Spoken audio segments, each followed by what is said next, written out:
市民新声，大家来听，大家好，我是秦碧纯，欢迎再次收看《市民新声》节目。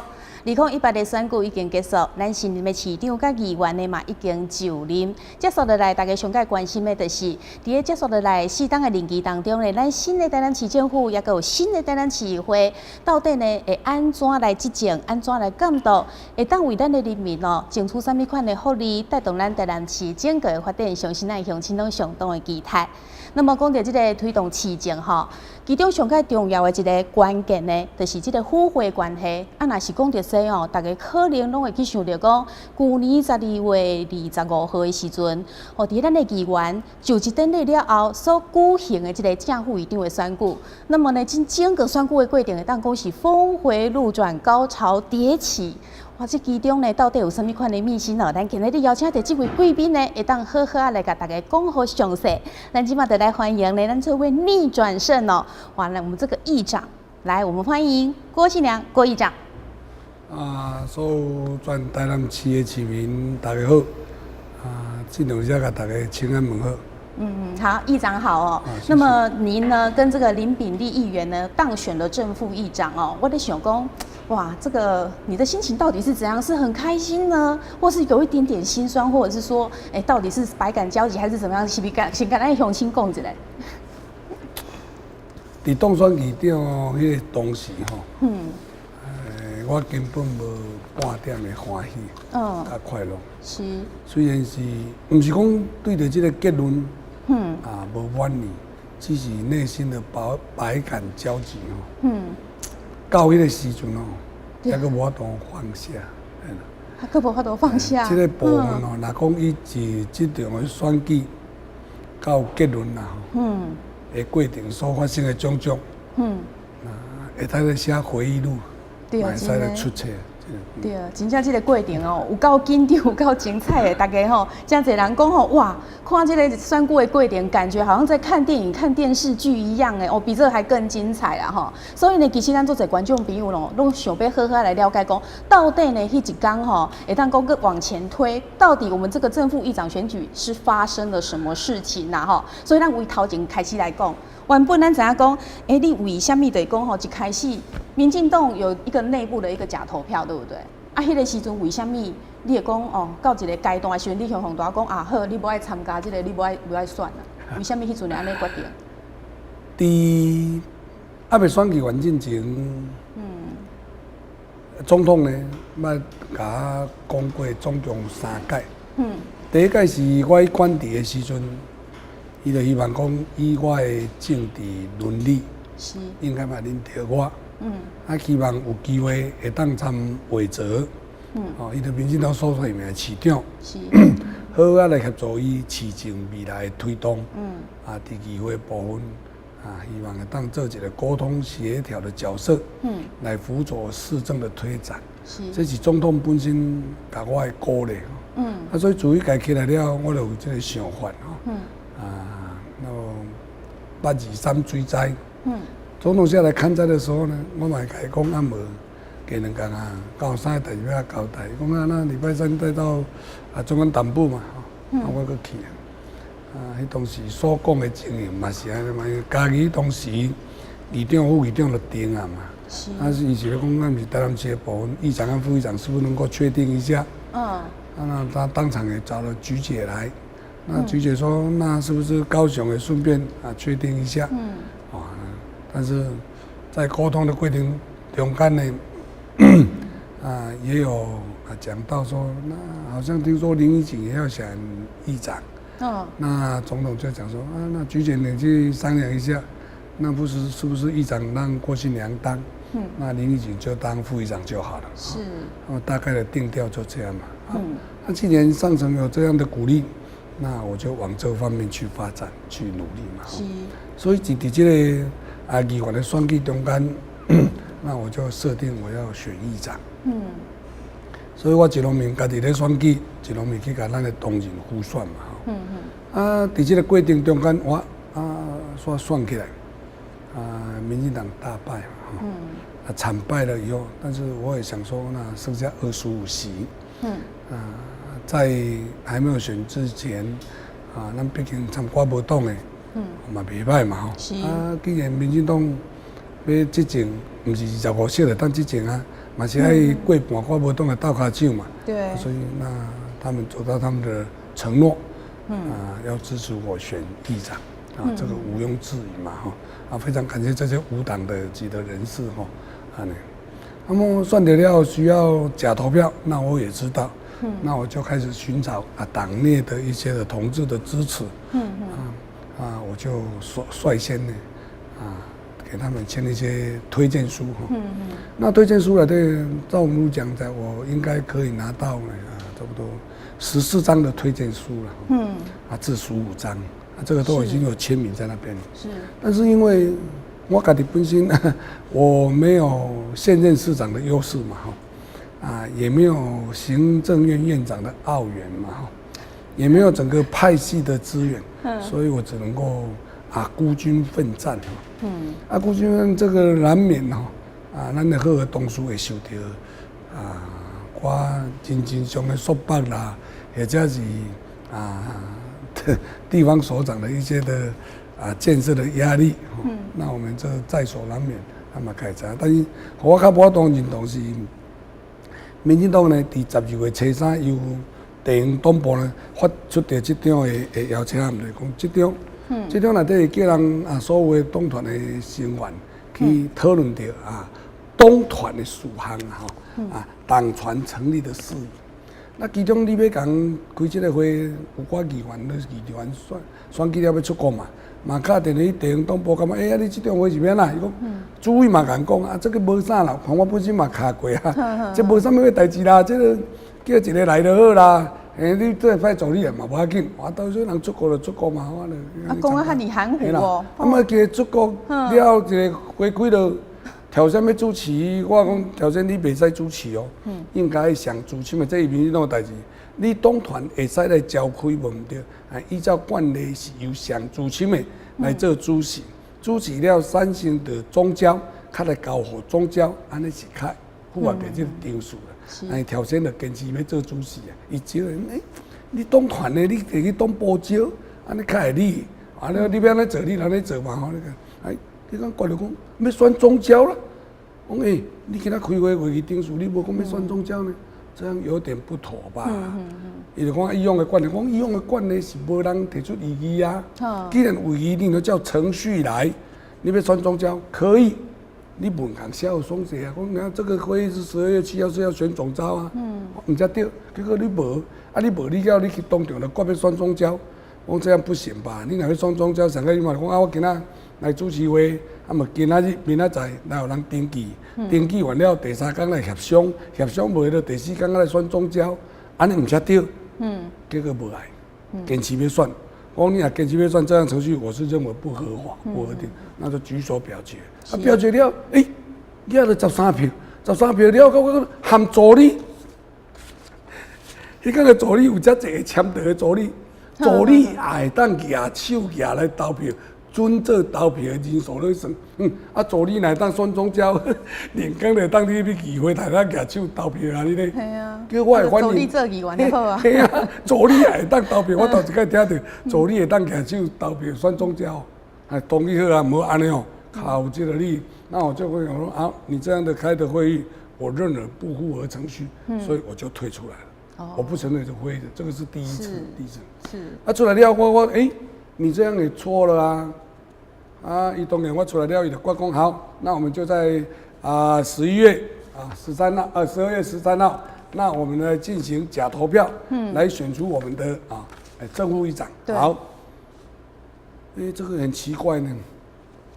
11月5号，中央党部就已经决议行文给地方党部，12月7号中央党部就挂咱来讲好。党团的成立，讨论正副议长选举的事宜，必须所有党籍的议员全数参加，全数哦，就是所有党籍的议员要全数参加，来全程参与决议正副议长的支持人选。你12月初7还没选成就东郊进行新闻的到地方党部，那为什么这张公文不写出来？他不秀出来哦，我12月7看到，这个明显违反中央党部的规定啊。对啊。那么就我们其他同仁就提出反映了，因为第一要全程参与嘛，决定假钞票正副长人选是中央明文的规定。好，结果人检举为中东部去啊，叫伊这个会无准审。好，那中央党部根据认为有理，就弄一个开会通知单，也就是12月12号，中央组织部要求黄伟哲市长是召集人，希望照中央党部根据总召的产生合法的司法性进行讨论。你们看到哦，12月10啦，下早10点半哈。那人是谁啊？黄伟哲市长、高志鹏委员，还有委员陆丰年，还有什么黄先柱主委还有我，还有林立锦，拢讲好啊。对。结果到伊讲12月10日临时9点讲伊无法度去啦，拢无爱出席。连中央党部给你的行文，你都可以置之不理，那中央党部干什么？好，那中央党部就讲，你不爱来，你不爱来，好，那就行为一个文，民进党的党部怎么样？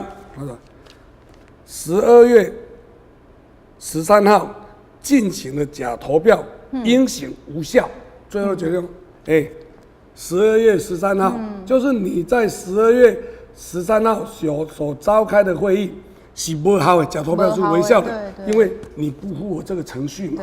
结果12月13，这种文正式在12月10日发给东团他们地方党部，然后你12月13号不要进行假投票，是属于无效的哦。好，伊12月13晚给你开了了，来举手。迄天内底我真心疼。因为足侪迄当时连续要支持我的人14个，你讲14个对。这段期间受到院长的关心关怀，甲着咱现任的市长，伫这个关切的努力的情形下，有的人心有余力不足，对不起你当时甲我的承诺，我嘛袂互咱这个同事为难啊，袂为难这样好，那我不以为然。我讲来我同这个连续的总共14个呢。这是我对他的承诺，我没公开，所以我也忍住了。我老讲，你给我签名，到底有遵守什么？你其他其他东西安尼，我不要。那我就针对那一次会议的司法性，那么高志鹏委员、郑宝清委员，这个是中央党部的召集委员，明明啊，你这样今天不要进行假投票，这样程序有瑕疵，人家如果提出检举，你是司法性有问题。对，你要进行假投票，照你讲的惯例了，好。我今天13，咱要政府长假投票，那我们是不是要13号开放登记，14号登记？那15号协商不成，16号来假投票，那你才对。没有啦，硬干硬要，那我们就进行举手表决，是不是今天进行假投票？如果4点登记，比如说4点登记，5点。协商，6点进行假投票。我讲，连中央党部的召集人来，说都这样是违法不行，你还是要蛮干，哪有这种的会议？所以我就退出嘛。就不爱算，我就不承认这个会议。是。召开记者会，伊嘛是硬了开啊。给了一点完全的正副长的人选出来了嘛？好，那你就出来，我也没有去登记啊。那外面的人都认为说这样我已经没有希望。对啊，迄阵大家拢想讲，你敢是不爱选正副议长啊？所以其实一开始的时阵你嘛有来讲到，伫咧进前，可能小英总统其实也是蛮看重你很属意说，你应该来做这个议长。而且呢，咱知影讲你6届选举拢伫安南区拢上届关票嘛，民意基础是绝对有的。那另外呢，就是说你跟无党的一些议员其实关系也非常好。那所以在议会运作，或者是说在协商事情的时候，其实是相当不错的。但是你这届变成讲好不选。那刚才你讲得很清楚了，就是说表示12月3号啦，12月13号，或者是说这些种种的过程，让我听到的讲这程序不符嘛，而且就是说他们根本就不理会党中央的决定，所以你真的算心寒是不是？所以就干脆不要选了。那个时候是抱持这样，我已经设定目标，我要选这张议长。对。那我就不惜代价要选议长。对，我将近20几档，伫安南区呢，第一届选举参市里面市长，拄我当落来参与选举嘛。我伫迄个所在摕第一关票，一个人当选的票数差不多2个人至3个人的票数，大家都有入过嘛。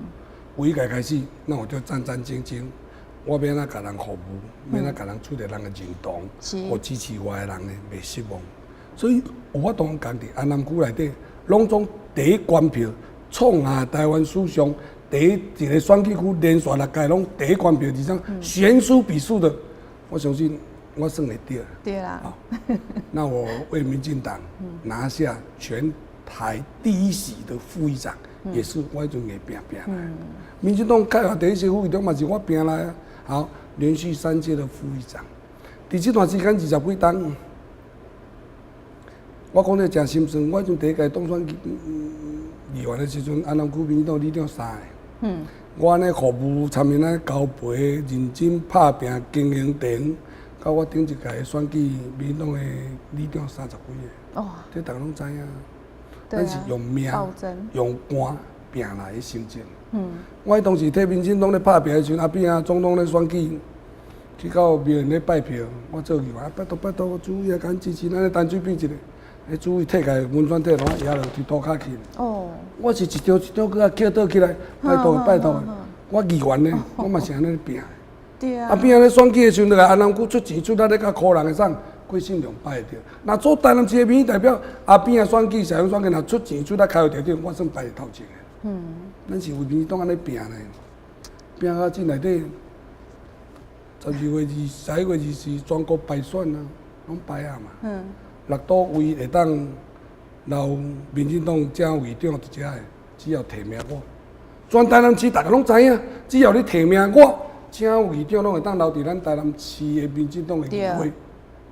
结果伊就无爱提名我，无爱提名你，无爱提名我，啊就表示啊，民进党不要我了嘛，对不对？你叫我情有看，我为这个党拍拼呢，到党选，到我要选，没有任何一通电话。不管是行政院长还是现任的市长也好，甚至已经到提名说好，你违法提名正副议长，到要投票讲，嘛无来开通电话讲，无来拜托这个，无来协商，都没有。哇！你给我这个心情，是按照我未来，我当着一个阳春议员，在这个选区里面情何以堪？你看会考虑到我的心情。至少你要来讲无来，然后那么党提名，咱就降人为党啊，讲个门外话，人嘛较袂要紧。拢无，只有说那个要依党纪处分，如果跑票啊。当然来讲，好，你希望我们呼吁我们党员的同仁要团结一致，或者就要记住党纪。这什么跟什么呢？这个会接受。所以是因为这个原因，你都要变成讲和国民党来合作吗？那时候我确实说，有一点在拿捏看要不要。到尾啊，动机人咧对待我。好，那违法整个开会程序，中央党部认为不合法的程序，他硬要提名。那一天的星期五，也就是15号，陈廷辉去台北的时候。有和总统见面，还有打一通电话给我了。我和总统讲话，我给总统透露一些给所有事。总统给他讲副议长辛苦了。我说我不辛苦了，总统，我是你的人。从你选党主席到现在，我一直相挺你到这个程度。是你叫我出来选议长。是你叫我。今天你帮我一个，爱参一个现任的市长见证，搁参一个行政院长见证，搁参一个派的见证，我的心很痛，你的心不痛吗？他跟他讲说，那你委屈了，现在最没有力的时候。我说总统你没有力，那你没有力，谁还有力量？我吗？是你要不要做而已。你要不要起而为而做而已？我总觉得，他说，那你再忍耐一下。我说总统，我57岁了，可是当啊，我60岁了，还有明天嘛？我为这个党打拼20几年，你叫我再忍耐一下，那我还有未来嘛？那报告总统，这可能是我最后一次跟你通电话。哦，那我要离开了。你不可以离开。我说我为什么不可以离开？你党都这样对我，我说为什么不可以离开？我知道他很难过。他说那可不可以有一些协商的空间呢？然后说那你就总统看你怎么处理，只要可以的话，那我们再协商看看。好，那总统就这样觉得，我也知道他很难过。那我说我也难过。过来了有叫立法院院长苏家全，还有代理主席林佑昌打电话说，那是不是还有另外其他的方法可以来协调这一件呢？他们想出的方法是说，我会讲，方案是恁想的，我讲我的心情给恁听，这个规定给恁听。整个的开会程序就是违法。你要这样蛮干，我也没办法，因为党是你们大家在操纵的嘛。他说好，那是不是可以本任25个以外，咱必须要有东外的人除了台联的杨忠成的国母就27嘛那是不是党外的人士联署多的人可以代表民进党出来参选？那说如果这个我是乐观其成嘛，但是你要协商好这个公式。对，你唔通讲叫我联署组的签名去了，佮我你伫中常会佮甲我打脸，甲我批上一届。讲你我那要求官结果嘛是搁来遮佮甲批，安尼就唔好。你如果产生了共识，那我是可以接受，因为这毕竟是一个实力原则啊。你民进党25席尔，你加上杨忠成甲恐怕就27，你嘛是爱党外的人愈侪票，才会当来做掉咱民进党议长。好，我说这个条件我可以接受，但是再来就没有联络。就没有联络，没有下文了，要与不要就没有了。那星期三的中常委开了，结果高志鹏委员、郑宝清委员嘛起来讲你这个程序是有瑕疵，而且违法。但是他们也一定要通过提名他们2个，有什么用？那有什么用？我们就干脆心灰意冷。才会再来修正。对所以这其中等于讲，其实大家嘛知影讲，依照你的实力这么高票，然后另外你跟这个无党的，你可以拉到的票很多。其实民进党如果推你出来，正副议长绝对没问题嘛。但是为什么就是不让你选？跟行政院长有关吗？伊没捌伫甲我朋友讲，我这几年和他的怎么样情况，但是试问。咱所有全台南市的市民，带着咱遮的新闻媒体，我做8党副议长，我感觉伫议会台过任何一条有算，没有，对。我唔感觉讲针对你的政策，甲你赖清德市长或者行政长，甲你反对过，相不同的定调或不同的理论，和你产生言辞上的没有吧？你的政策推行过程内底，我唔捌你甲你交给过吧？从来没有吧？包括那么。争议的瑕疵的房屋税、地价税，我也是过了。对大家共同承担要死大家做伙死我有向你做过那么多恶行吗？你所以算起来，你算有甲听你做副议长的时阵，伊做市长，你有甲听。为什么会安尼？到底伊咧想啥？我无清楚。当然，议长伫迄个过程中间咧处理含遮无党的国民党那个互信基础是有一些没有那么的顺畅嘛。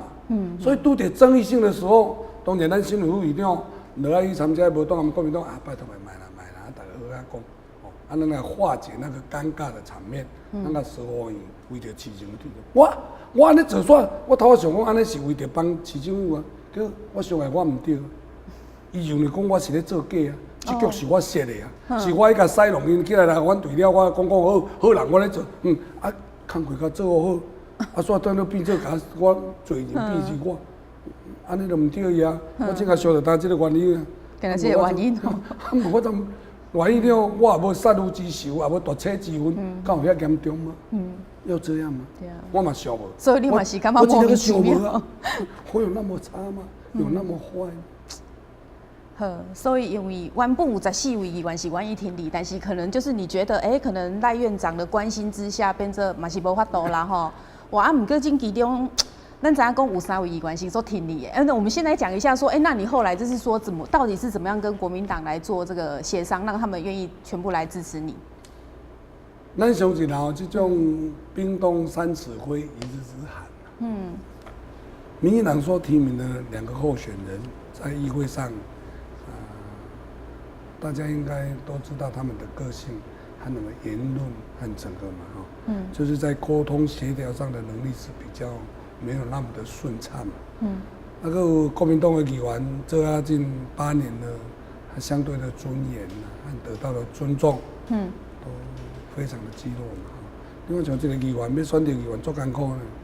爱安尼用心打拼，去徛路头，吹风晒日，迄段时间姑且不论说时间长了，但这是非常的辛苦，爱去共剃头拜托，做无简单啊选到议员，但是所选到议员了后，受到市政府无相当对等的尊重，含伊要做一个议员监督的权利也无，所以因就感觉是啊心疼。但是因认为讲有信用起来做，上个起码。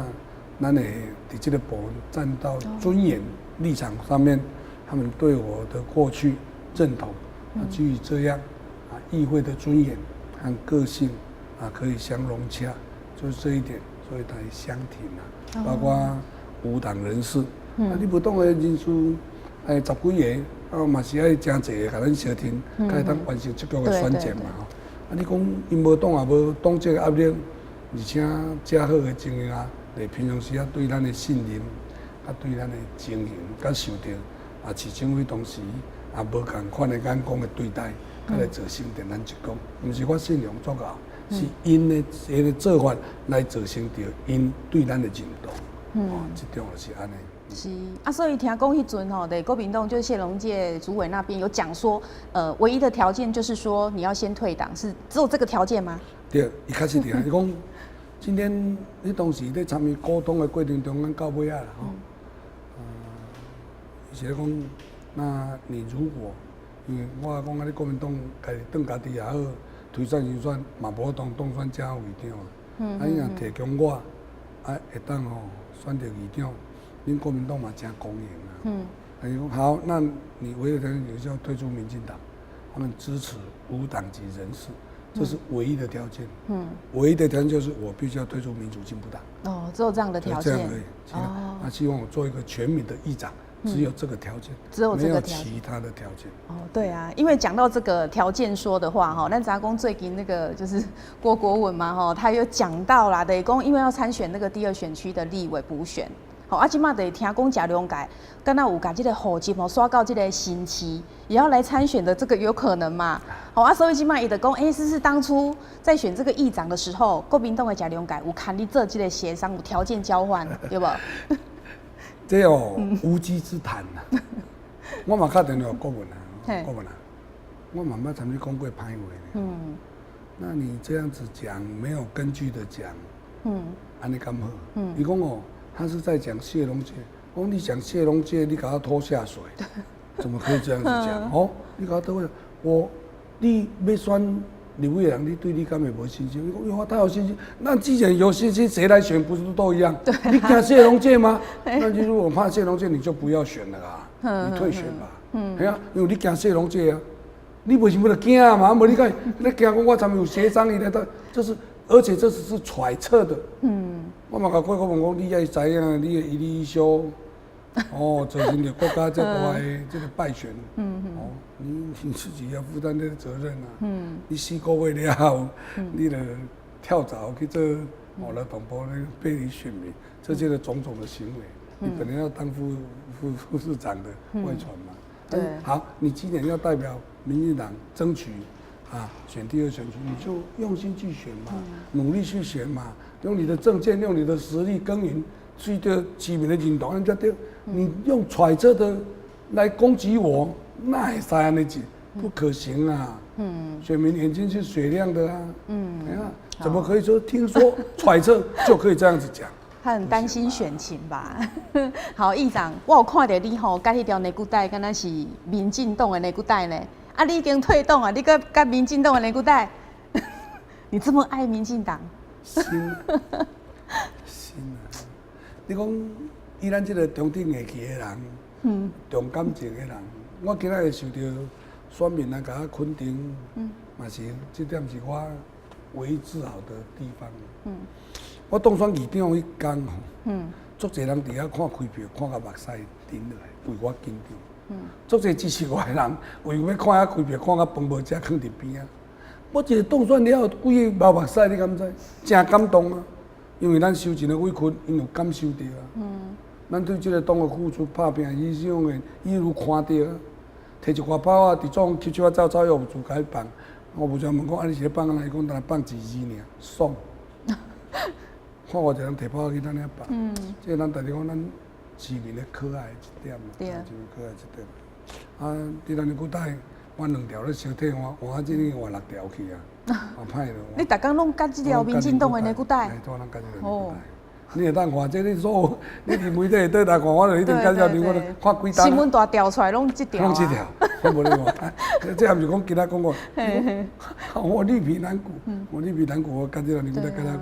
啊，人会讲你是无钱，通买内骨带，拢夹这条。伊免咧讲嘛会知，因为逐个人讲，我2条小的，较看到这条，我咧看来看去，这条较可爱啊。对啊，啊，毋过其实这嘛是代表你，敢是真正讲吼，你对民进党还是念念不忘。因为咱知影讲，你今仔日咯，会在伫咧参加民进党的3长交接典礼的时候，你有讲到，你有可能是不是会回民进党？这个有没有可能啊？跟我们府城乡亲报告一下。这是迄天，下早是有感而发。有感而发，林立锦说，他现在的党员，党团成员只有22位了。好，如果杨宗年加就23，那他可能会再邀一些无党籍的人士，加入他们党团的行列。这是林立锦给他开个记者会所讲的。那我想说，我们才讲，啊，你既然要去找新朋友，你哪无爱找老主顾？周立基议员、吴东龙议员，然后还有陈义珍议员，这拢是老主顾啊，而且理念佫相同。啊，今仔而且这局，咱坦白讲，我本身咱民进党伫台湾这个所在，咱就只船仔咧行，国民党嘛船仔咧行。啊，伫一片汪洋大海。啊，我互你民进党甲我逼一个，我跳船啊。因看我危险，比喻情义，跳落去甲我救，何罪之有？你已经都跳落，我就即要死啊！因比喻情义，甲咱跳落来救开，所以他们我是欠因这3个真济。我会传说啊，一票偌济钱，一票偌济钱，我对因回息咧，我有钱无钱，监察院的财产申报大家很清楚。我有钱无钱，电影也免人讲，我足清楚的。外传讲我是一票，周立青啊、吴东龙1票2000万呐，啊国民党1票200万呐，无党籍的1票300万呐，我是去买来的。我讲遐算算，加要到1亿，民进党也无提名我，啥要甲我政治投资啊？我真有1亿，这条脚头上有可能吗？你若讲96万，我加减来共借看卖，啊，伊甲你借，你会加减借我？对啊，不可能的事情，没得借。啥物讲？今仔日我要选举调查站派2组车，24小时甲我对调的。我若到有迄个钱，通去买票，早就掠掠去啊。至于讲对因这种的外传对他们的伤害，真的不舍啦。伊是情义相挺。普通人是情义相挺，伊真是看咱咧一路安尼行来。好，周立青是本来无机会，伊欠咱的情分，咱加互伊去咧当选，伊上啊，若无咱嘛无今仔日啦。对你的感谢啦。这是感谢我倒转来，啊了，因为安尼相挺，就是咱来造成着因伫遮外口遮，我伫遮咱所有观众朋友讲，要交朋友爱交这，毋是别人拢歹，是咧查囡仔人第一届，甲安尼甲相挺，这种值得咱家相处，值得咱家交配。哎呀，足甘心的。这4年，我的如果有他这3个议员，我会谈他们资源共享。那嘛加感谢的国民党甲无党的，我这个机会来做全民议长，那我会做好做满，至少这个部分他们对我的支持，我不会失掉我的诺言。我一定会做个全民的议长。今仔去伫现场了，我是讲，这个所在是咱民进党的起家厝。对。吼，我是想有时间会当倒来再去行行。哦，较正啊，因为你今仔嘛会当党团协商，啊无党的协商，国民党协商，后来再行起来，是有可能发讲这样。那他们都要做弦外之音，那我就不追加揣测嘛。当然今仔嘛有本会同事发新闻个。我是骗选票啦，讲一点是比较有蔡议员情绪性的一些言论啦，但是这是大家解读不一样，有一些情绪性的发言，那我予以尊重，我也不予置评，大家就未来你就感觉到，咱咧做的情形嘛，但是我真诚、实在来将这个议会处理的整个完毕。这样是我的职责所在。对，唔跟安尼讲起来吼，咱知影讲现在就是党中央有做了，就是针对你这是退选然后退党参选议长这个事情嘛，那他就是说也没有做出这个开除你的处分，因为那时候你退党，那退党跟被开除党籍，到时候要回民进党这个加入的时间点跟条件是不一样的。所以今嘛，伊得讲要给这个黄伟哲市长比较大的一个弹性处理的空间。所以到底在什么款的情形之下，你较有可能等于民进党，较有可能？我那种提这资料，大家已经看足详细啊。你说我有违反党纪吗？这个真的有瑕疵啊，对，有争议性嘛？你中央党部这一张，这一张的文到底算不算？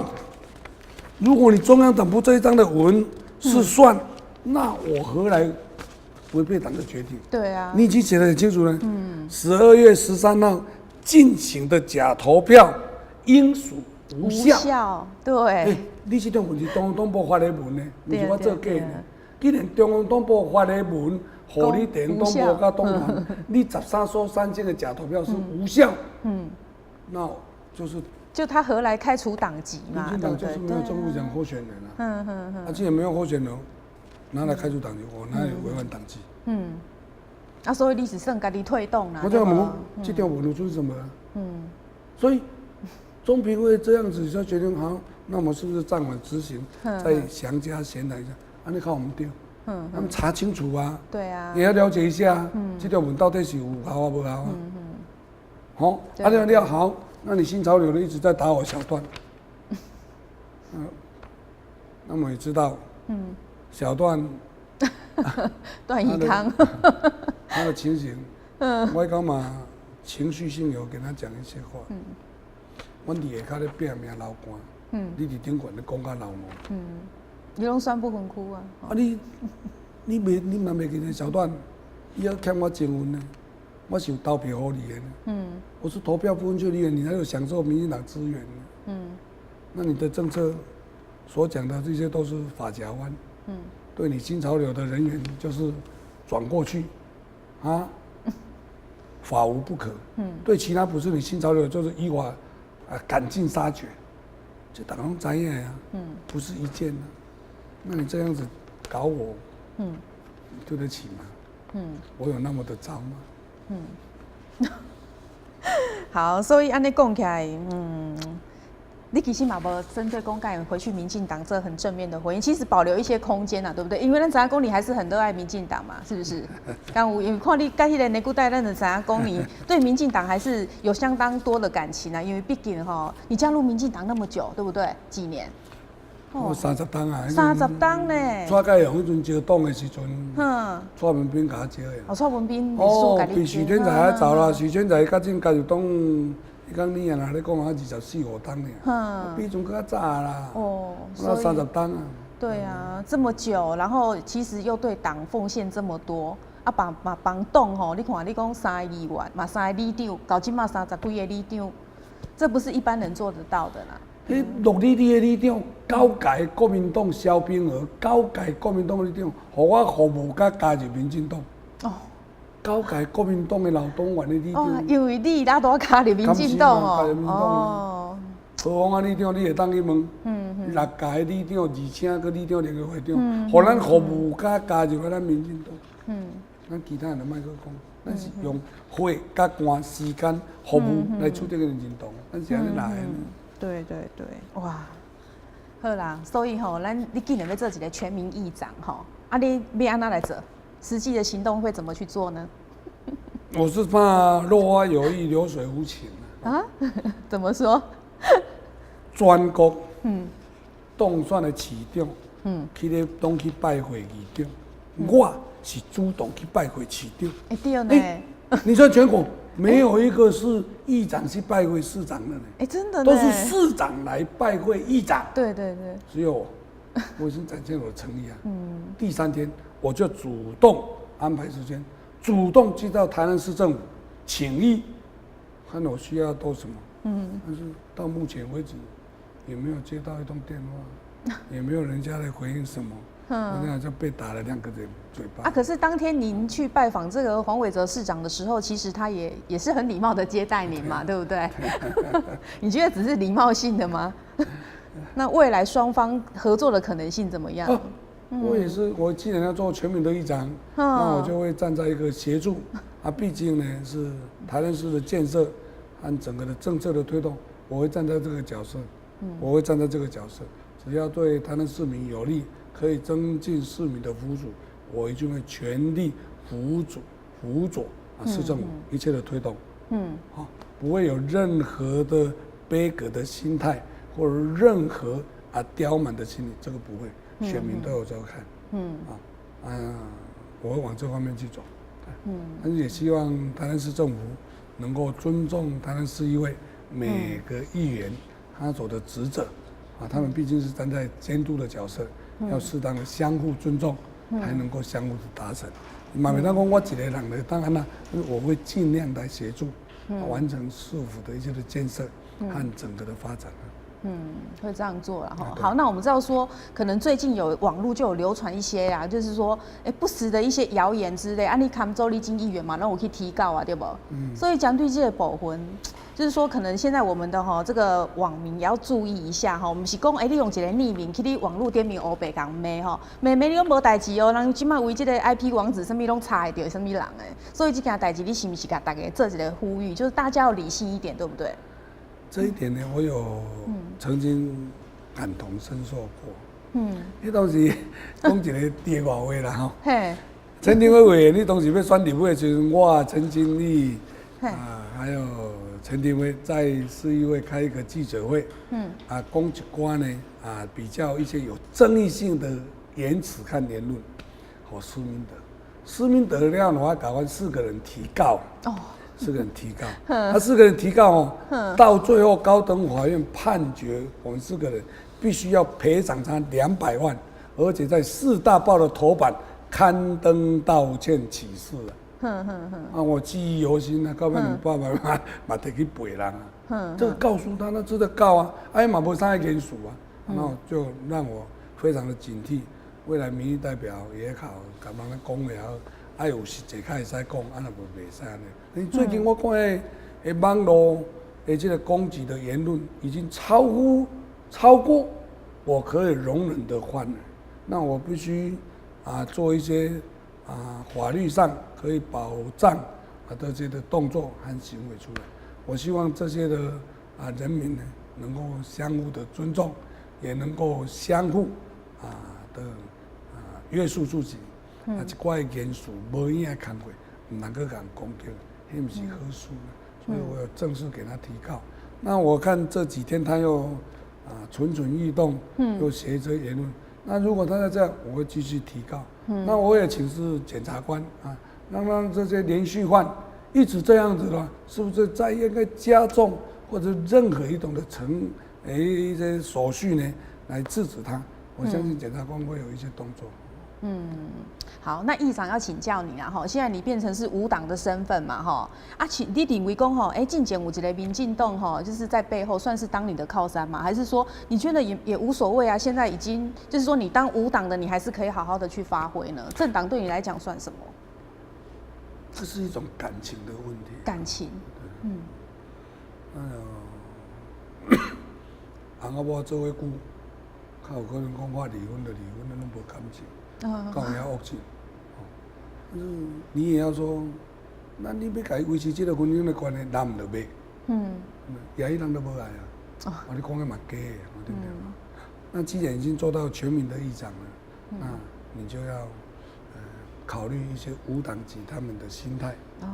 你也要去了解国民党他的心态和想法，做个适当的沟通协商，这样比较公平那你如果在民进党这边，你被挖一个卡米这结尾白发的夫妻，但是他认为说你已经不值得他爱了，恐怕对咱来讲嘛是件足痛苦的代志。那我们就静观其变。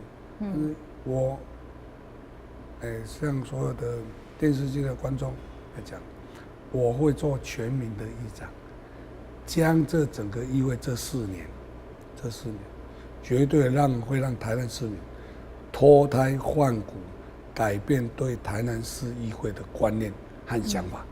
这是我现在所许下的承诺。那你们静观其变。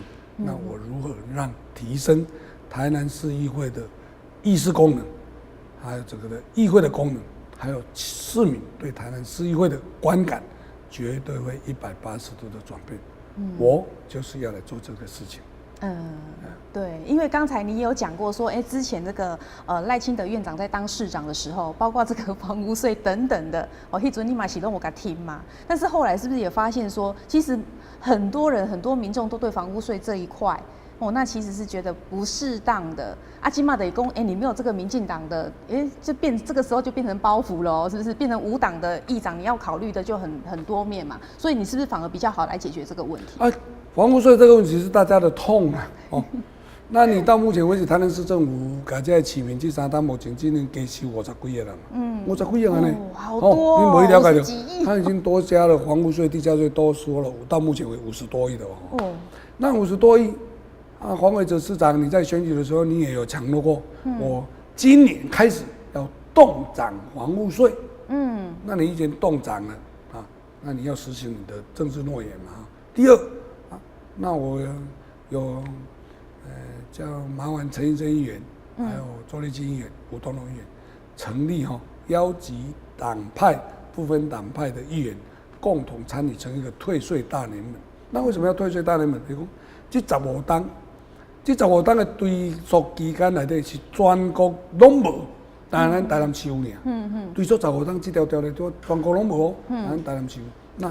那我们要在法令上的依据和怎么样和市政府沟通，针对这15年多收的这些钱，要如何退税给所有市民？那一天黄伟哲市长也在讲，他会往这方面法律的层面去做思考。那我也给他承诺说，好，那如果需要台南市议会背书的修改整个的配合你来做这个动作，我们都乐观其成。只要对市民有利，可以将这个税金降下来，那我们是全力以赴配合台南市政府整个的措施一定要退税，一定要动涨。对，所以雄信公，你可以大有作为当一个好好的当一个全民的议长好，咱伫这部的最后，你是不是还有什么心情、心声要看咱的观众朋友来做一个分享